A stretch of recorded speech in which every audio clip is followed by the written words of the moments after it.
She tweeted, "Why do men always want to change you? Love me as I am." After I asked her to stop flirting with other guys, I replied, "I do love you as you are, single," and posted my new dating profile link. Now she is blowing up my phone. I, 28 male, just ended a 3-year relationship with my ex-girlfriend Ashley, 26, in the most public way possible. And honestly, I don't regret it. We met at a mutual friend's wedding. She was charming, funny, had this infectious laugh that made everyone around her smile. I fell hard.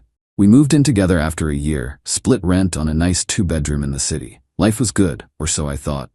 The red flags started small. She'd get tons of DMs from guys, which is normal. She's attractive, social media savvy, has like 15K followers.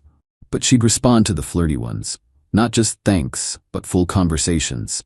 When I brought it up, she'd say I was being insecure. "They're just friends, Steven. You comment heart emojis on all their shirtless pics. So, it's just social media. Don't be controlling." I let it slide. Didn't want to be that guy. Then came the work trips. She's in marketing. Travels maybe once a month. I started noticing she'd post stories at bars, always with the same group. This one guy, Mark, appeared in almost every photo. Arm around her leaning into him. When I asked about it, she got defensive. "He's literally married. Steven, God, you're so paranoid." Spoiler. Mark was going through a divorce. Found that out later. The breaking point came 2 weeks ago. She went to Miami for a conference, posted bikini pics all weekend. Fine, whatever. But then I saw a story from her coworker's account. Ashley and Mark on a yacht, her sitting on his lap, both looking drunk, his hand clearly on her ass. I screenshot it before it disappeared. When she got back, I confronted her, showed her the photo. She went nuclear. "That's taken out of context. We were just having fun. Why are you stalking my friend's stories? This is toxic behavior, Steven. You need therapy." Classic Darvo. Deny, attack, reverse victim and offender. I stayed calm. "I just want you to stop flirting with other guys. That's a pretty basic relationship boundary." She stormed out. 20 minutes later, I see her tweet. "Why do men always want to change you? If you can't love me as I am, then you don't deserve me at my best. Know your worth, toxic masculinity." It got 2.3K likes in an hour. Her followers were eating it up. Comments about how men are insecure, controlling, threatened by confident women. She was painting me as some possessive boyfriend who couldn't handle her having male friends. I sat there in our apartment looking at our photos on the wall and decided I was done. See, what Ashley didn't know was that I'd been documenting everything for months. Not because I planned some revenge. I just started keeping receipts when the gaslighting began. Screenshots of her flirty DMs, timestamps of when she said she'd be home versus when she actually showed up, photos she deleted but I'd already saved. I spent that night packing her stuff. Carefully. All her clothes, makeup, that expensive coffee machine she loved. Everything in boxes, labeled, ready to go. Then I did something petty but satisfying. I replied to her tweet. "I do love you as you are, single. That's why I'm setting you free to be yourself." And attached a link to my newly created dating profile. The internet went insane. Within minutes, her friends were flooding my DMs. Her phone started blowing up. I could hear it from the bedroom where she was rage scrolling. She came storming out. "What the heck, Steven? Delete that right now." "Why? I'm just being myself. Isn't that what you want? This is different. You're humiliating me. Like how you humiliated me by calling me toxic to thousands of strangers." She tried to grab my phone. I stepped back. "Ashley, we're done. Your stuff is packed. You can crash at Mark's." "I told you, Mark is just going through a divorce." "Yeah, his wife reached out to me last week. Apparently, you're not the first coworker he's gotten handsy with on a company trip." Her face went white. "You talked to his wife?" She DM'd me after seeing the yacht photos. "Turns out she follows your coworker too. Small world." Ashley's phone was going nuclear, notifications nonstop. See my dating profile link? It redirected to an Inkspiller album. Nothing malicious, just screenshots. Her tweet history subtweeting me. The photos of her and Mark she'd posted and deleted. Her flirty DMs with guys where she never mentioned a boyfriend, including some with her personal trainer. All public information she'd posted herself. I just compiled it. "You're completely insane." She was shaking. "This is harassment. I'll sue you." "For what? Sharing your own posts?" She called her best friend Betty, put her on speaker. Big mistake. Betty, Steven is being a psycho. He's trying to ruin my reputation. Ashley, everyone can see those screenshots. Is that really you flirting with your trainer while you were with Steven? That's not the point. Girl, you literally tweeted last month about how Steven was too boring in bed. That's so messed up. Ashley hung up, looked at me with pure hatred. I want you out. This is my apartment too. Actually, check the lease. I'm the only one on it. We never added you when you moved in, so legally you're a subtenant. Here's your 30-day notice. I handed her the letter I'd prepared. But since you'll probably want to leave sooner, I'm happy to let you go immediately. She threw a glass at the wall. It shattered. Classic Ashley. When logic failed, anger followed. You planned this. No, Ashley, I planned to marry you. This is just me finally standing up for myself. She left that night, took an Uber to her sister's place, left half her stuff behind. Update 1. It's been a week since the tweet incident. Buckle up, because Ashley went full scorched earth. First, she tried to flip the narrative. Posted a long Instagram story about narcissistic abuse and how I'd been monitoring her social media and isolating her from friends. She claimed I was the one who forced her to delete photos, that I controlled what she wore, that I'd threatened to hurt myself if she left. All lies. But her followers ate it up. The DMs I got were insane. Vicious messages. People calling me at work. She doxed my LinkedIn. Someone ordered 50 pizzas to my apartment. My Instagram got mass reported and temporarily banned. But here's where Ashley got careless. She included details in her story that only someone who'd been reading my private texts would know. I'd been talking to my therapist about feeling gaslit and had mentioned specific incidents in our text exchanges. Ashley somehow quoted these, word for word, in her abuse survivor narrative. How? She'd been reading my texts through our shared iPad. I'd forgotten to log out of iMessage. While it was a legal gray area, it proved she was actively spying on me to build her false story. So I did what any reasonable person would do. I filed a police report for harassment and documented everything. The pizza incident, the awful DMs, screenshots of her posts, and the doxing. The detective was surprisingly helpful. This is a clear pattern of cyberstalking and harassment, she said. Has she tried to contact you directly? Oh, had she? 127 missed calls, 89 texts, ranging from please baby let's talk, to I'll freaking destroy you, to I miss you so much, to you'll regret this.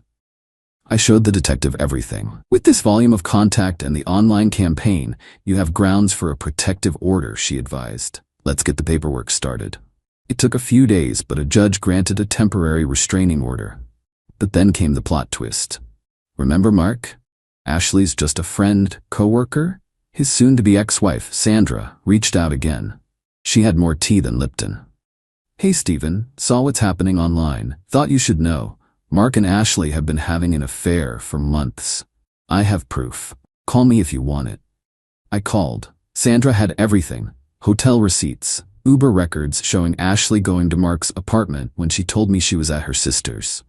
Even a particularly damning video from a security camera in Mark's building lobby, Ashley and him making out in the elevator. I hired a PI during my divorce proceedings, Sandra explained.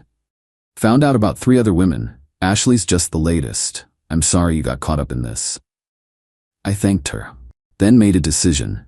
I wasn't going to post the evidence online, but I was going to protect myself. I went to Ashley's company's HR. Now before you judge me, I didn't want to get her fired. But she was using company resources to conduct an affair, and now she was harassing me to the point where police were involved. HR needed to know. The meeting was awkward. I showed them the harassment, the police report, and mentioned the affair with Mark without showing Sandra's evidence. That felt too far.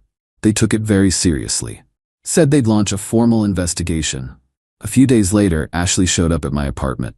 The restraining order had just been served to her that afternoon. It was 11 p.m. She was drunk, banging on the door. Steven, open up, I know you're in there. I called 911. Stayed inside. Recorded everything on my phone. You went to my work? You trying to get me fired after everything I did for you? Ashley, I've called the police. You need to leave. You're violating a court order. Forget you. You ruined my life. Everyone thinks I'm a cheater. You are a cheater. She went quiet. Then, how did you? Sandra says hi. She lost it, started kicking the door, screaming obscenities. The neighbors came out. Dorothy from 4B threatened to call the cops herself. Already called them, I said through the door. Ashley tried to run when she heard the sirens. Didn't get far on her heels. The cops took her in for drunk and disorderly conduct and for violating the brand new restraining order. I thought that would be the end. I was wrong. Update 2. Ashley made bail the next morning. Her sister posted it. And apparently, while sitting in that cell, Ashley had plotted her revenge. First, she went nuclear on social media. But smarter this time. She hired a reputation management firm. They crafted this whole narrative about how she was a victim of digital stalking and intimate partner surveillance. Never mind that I hadn't posted anything intimate, just her own public posts. The firm started pushing articles on Medium, getting her interviews on small podcasts about surviving digital abuse. The campaign was effective. Justice for Ashley started trending in our city. Local influencers picked it up. She painted herself as a champion for women's digital privacy. But the real blow came from an unexpected place.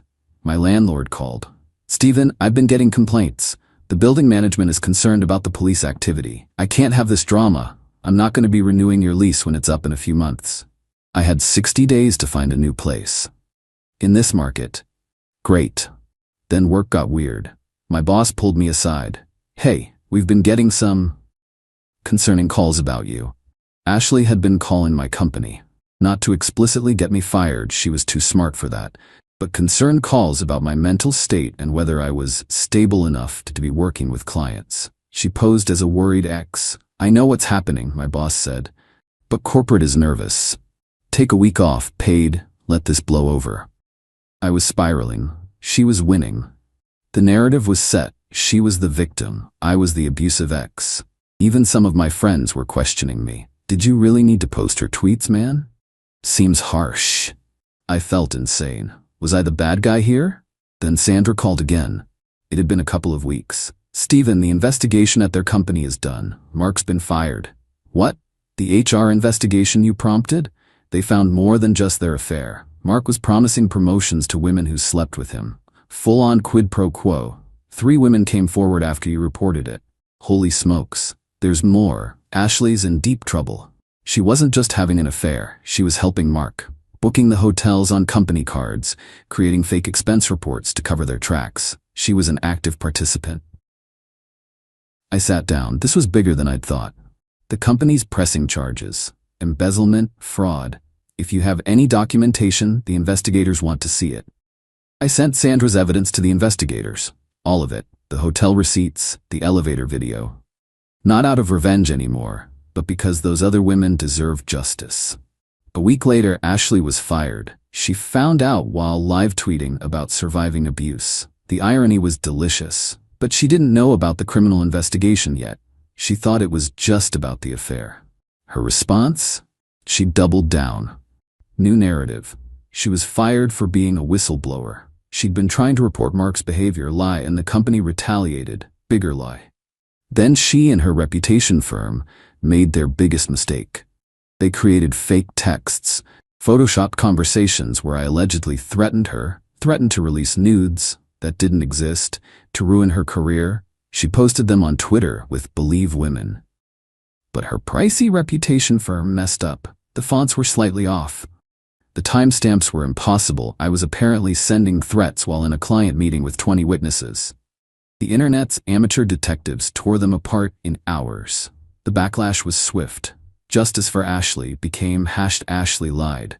The podcasts deleted her episodes, the Medium articles were taken down, but the real karma came from the police. "Mr. Johnson, we need you to come in. The district attorney is adding a felony charge of filing a false police report and fabricating evidence to Ashley Mitchell's case. We need your formal statement." Turns out, submitting fake evidence to law enforcement? That's a felony. Update 3. It's been 2 months since Ashley's second arrest. I wish I could say it ended cleanly, but real life isn't that neat. Ashley made bail again, but it was much harder this time. The judge set a high bond, and her parents had to put their house up as collateral. The criminal case is moving slowly. Fraud cases always do. She's looking at serious time if convicted on all charges. The company she worked for is suing her civilly for $150,000 in fraudulent expenses. Mark, in a bid for a lighter sentence, became a cooperating witness, claiming Ashley was a willing accomplice who helped manage the financial deception. His wife Sandra is taking him for everything in the divorce. But here's the thing about viral drama. The internet moves on fast. New scandals replaced ours. The hashtags died. Most people forgot, except the people who mattered. I lost my apartment anyway. The landlord didn't want the headache. I found a smaller place across town. It's actually nicer, quieter neighborhood, better light, silver lining. Work welcomed me back. My boss joked I earned hazard pay. Some friends stuck by me. Others didn't. I learned who really had my back. My family was furious I hadn't told them sooner. You were going through all that alone? Mom was upset. What were you thinking? Ashley tried reaching out one more time, through her lawyer. A settlement offer arrived, a mutual non-disparagement agreement. She'd drop any potential civil claims if I would agree to tell the prosecutor I didn't want her prosecuted to the fullest extent of the law. I had my lawyer send back a one-word reply, no. Not out of revenge, but because actions have consequences. Last week, I ran into Ashley's sister at a coffee shop. Awkward doesn't begin to cover it. She's staying with our parents, she said quietly. Therapy twice a week, lost everything, job, apartment, reputation. Most of her friends won't talk to her. I didn't know what to say. I'm not asking for sympathy, she continued. She did this to herself. But Stephen, she's sick, really sick. The therapist thinks it's narcissistic personality disorder, maybe borderline. The lying, the manipulation, the inability to accept fault, it's pathological. I hope she gets help, I said, and meant it. She still thinks you ruined her life. Can't accept she did it herself. Probably never will. We parted ways. Haven't seen either of them since. So here I am, a few months later, smaller apartment, same job, fewer but better friends. In therapy myself, turns out being gaslit for years does damage. Who knew? Am I happy? Not yet. But I'm free. No more walking on eggshells. No more being told I'm crazy for expecting basic respect. No more public humiliation disguised as just being myself. Ashley's trial starts in a few months. I'll testify. Tell the truth. What happens after that is up to the jury. Sometimes I check her social media. She's private now. 500 followers instead of 15K. Posts motivational quotes about surviving hardship, still painting herself as the victim. But I don't care anymore. That's growth, right? To anyone dealing with a similar situation, document everything. Trust your gut. Don't let anyone make you feel crazy for having boundaries. And when someone shows you who they are, believe them the first time. I didn't. Took me 3 years and a very public breakdown to see the truth. But hey, at least the sex was good. That's a joke. It was mediocre at best. She really did tweet about that though. That one stung. Anyway, that's my story. Not the clean revenge tale everyone wants. No perfect comeuppance. Just messy, complicated, human drama with no real winners. But I'm okay with that. Finally.